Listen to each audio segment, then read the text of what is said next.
Greetings, this is Dani Filth from Cradle of Filth, and you're watching Disco Dura Video Scene. Enjoy.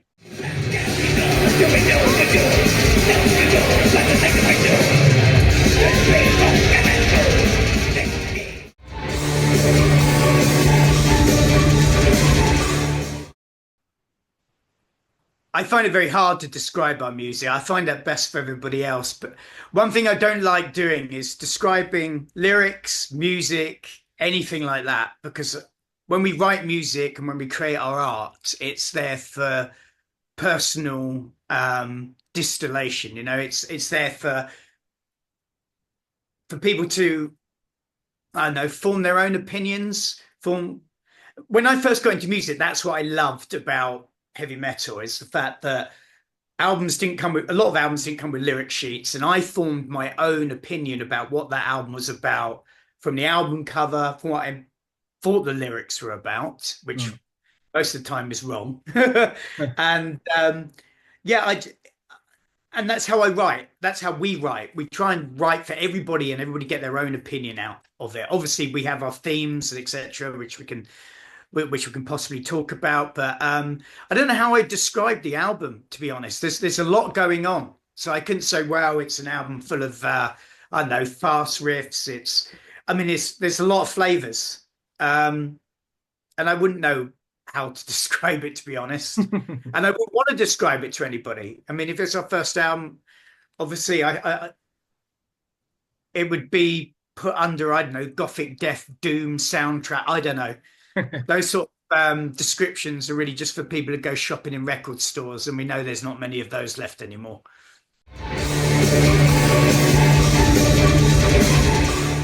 Yeah, it has so many elements of Cradle of Filth about it that I just like. I like the feel of it. I like the pace. It has sort of kind of dissection vibes about it. It's definitely very early 90s sounding.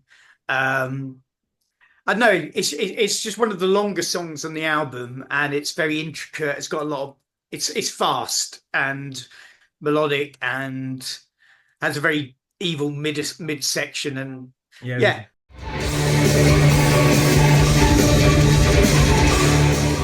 I liked it a lot. I loved the color palette. I loved the various nods to other movies about Dracula, because essentially Nosferatu is just the story of Dracula just transposed to a different place in a different city, different place with different people, with a different vampire, Count Orlok, as opposed to Count Dracula.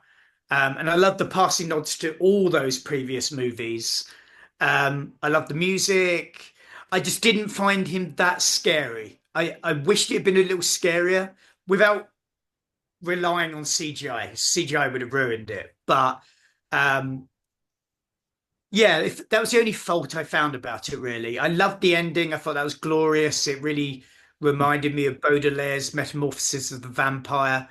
But yeah, the only thing that was a little bit the only thing that disappointed me out the whole thing, and this is being very fussy about it, would be the fact that I didn't find Count Orlok that scary. It's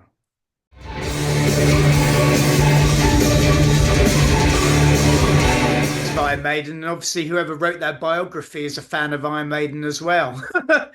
I guess you could say it has a bit of a Maiden-esque sort of story about it.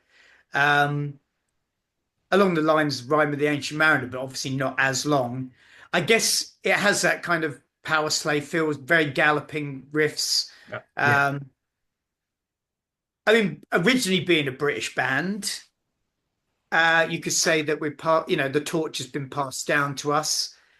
And there is quite a little bit of new wave of British heavy metal sounding riffs on the record as well, especially in songs like White Hellebore. I guess we've got a good relationship with Iron Maiden. We're all fans. It wasn't necessarily written like that at all, obviously. I should really check the biography to see what else they've written down there.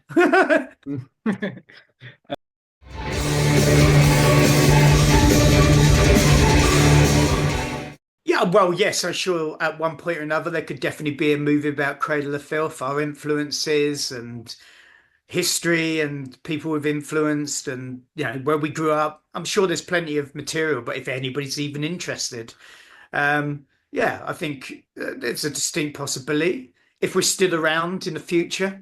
I mean, this is album 14, so who knows? Mhm.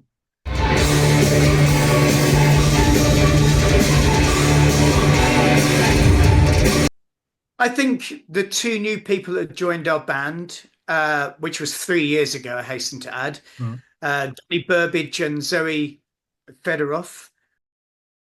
And Zoe's just married Ashok in the band as well. I just came back from their wedding in Arizona a couple of weeks ago. Okay. So things go very well with the band, obviously, people getting married.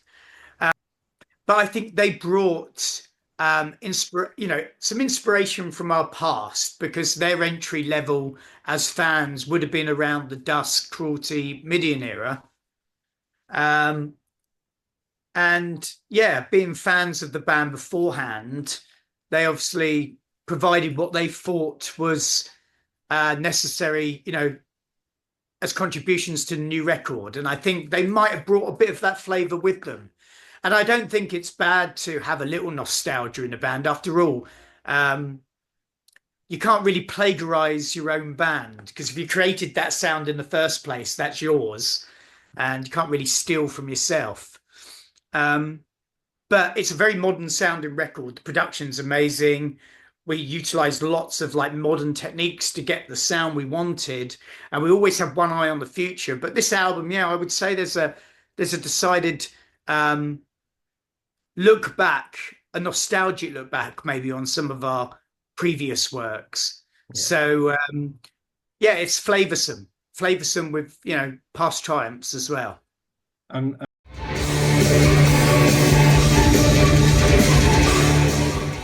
Well, I think they've just brought some more energy. I think they've just by process of making the band whole again, because we went through a very, very quick um, uh, lineup change. Basically, our previous guitarist Richard decided that he needed to step away to pursue a family life. His girlfriend was pregnant. He was moving from one part of the country to the other. And he wanted to carry on just working from home as he did in the lockdown. So yeah, that was his reasoning. And our previous keyboardist, who we only had for one album, took the opportunity to use that as a way to leave the band because I guess she just wasn't feeling like it was working for her. So we had to get two people very, very quickly because we were due to be supporting Danzig in the States and didn't want to lose that tour. And it was like 5, 6 weeks tops.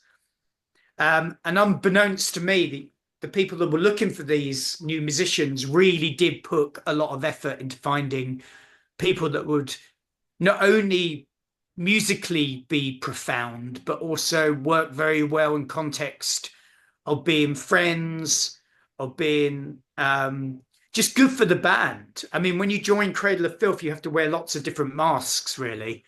And you have to be more than just a pretty face. You have to contribute to writing.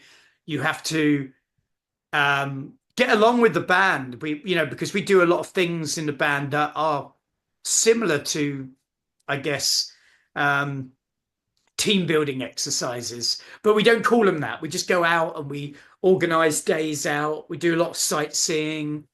Even when we all went to Zoe's wedding halfway across the other side of the world, we made an effort to have a week full of sightseeing and doing cool things together.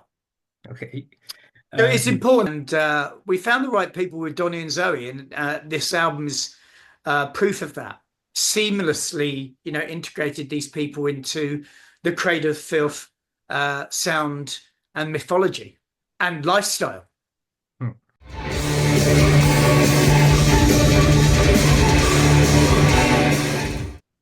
There are plans, yeah, to play a lot of this album live, not all at once, obviously, because people still want to hear, other songs. Yeah. Well, our next tour is actually in the States, co-headlining the Chaos and Carnage Festival. That starts in April. Then we have summer festivals that are linked by shows that we're doing with Nervosa supporting us. Um, just really a handful of shows really over the summer. Then we go to South America for a big tour in August, September. And then there's plans which I can't talk about because it's to do so would probably ruin the surprise and the whether this even happens. But there's a something penciled for the end of the year that is yet to come to fruition. So, This is a new album, which means a new album cycle. And the last album cycle went on for 3 years. I don't know if it's going to be as prolific as that, but it's going to be certainly busy.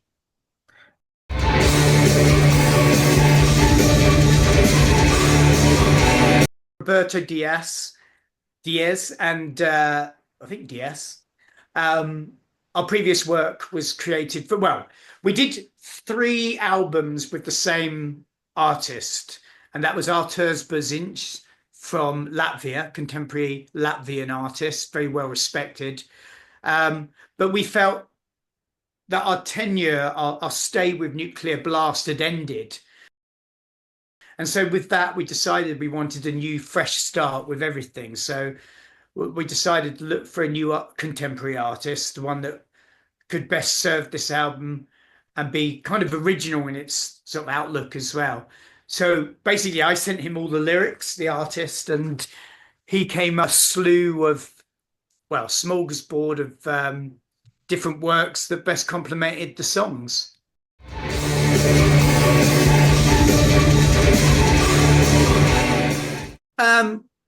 Quite a lot. I listen to quite an eclectic bunch of music, both past and present. Um, so yeah, I mean, Iron Maiden, Slayer, Merciful Fate, um, Early Destruction, Early Emperor, soundtracks, American, believe it or not, American hardcore, Circle Jerks, Bad Brains, Bad Religion, Uniform Choice, Dag Nasty, that sort of thing. Um, Early Paradise Lost, early Gathering, early Therion, early Anathema, or Anathema, sorry. Early Swedish death metal scene. I guess it's all still influential on the band, yeah. I would say uh, so.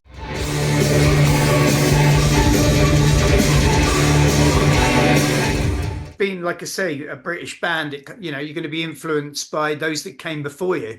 hmm, We are good friends with Judas Priest, actually. Obviously, my very good friend Andy Sneap plays guitar for Priest. I get on very well with Rob.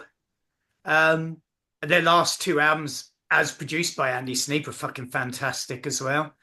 Um, so yeah, I think with someone that popular, that contentious, that you know, that heavy metal, you can't help but be influenced. okay. Much.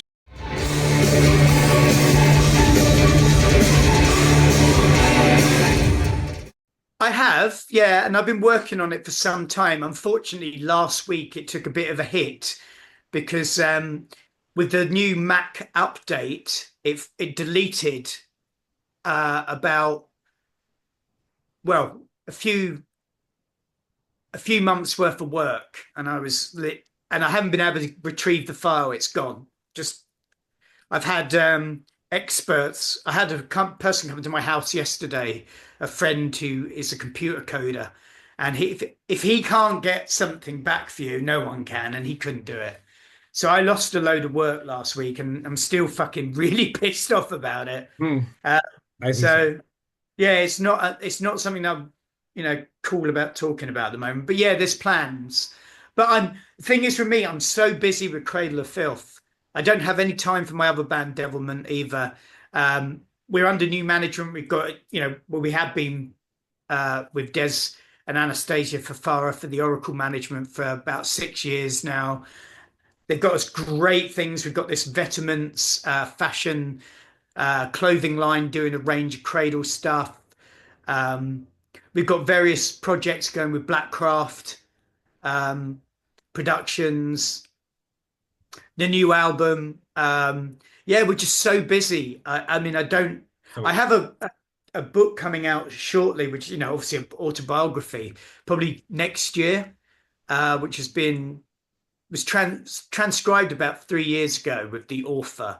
And he's a very well-known author that's done books with Metallica and Anthrax and Black Sabbath. So that should be coming out. So we've got lots of other plans, but obviously at the moment, the main thing is the new album. And there's a new video actually coming out. It should have come out last week or the beginning of last week or whenever it was with our new single. But unfortunately, due to the fires in LA,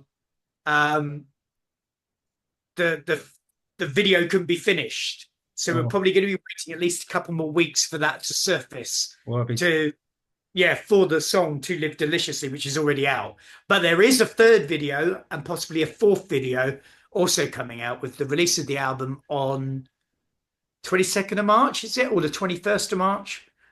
Right.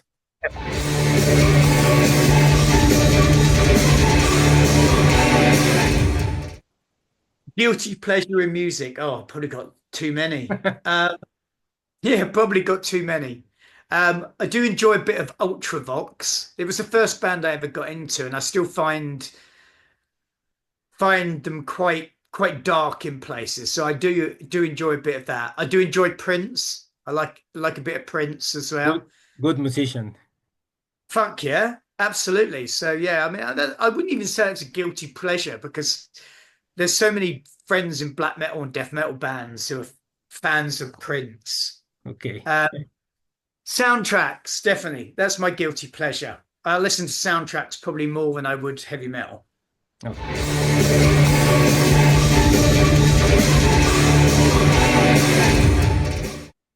Well, hopefully come to Spain soon because I love, as you well know, I love the food, I love the culture, and more than that, I love the weather.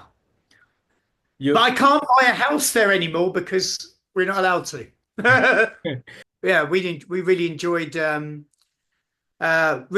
time in Spain. I flew my partner out, and she hadn't been to Spain for years, and she loved it, absolutely loved it. Okay.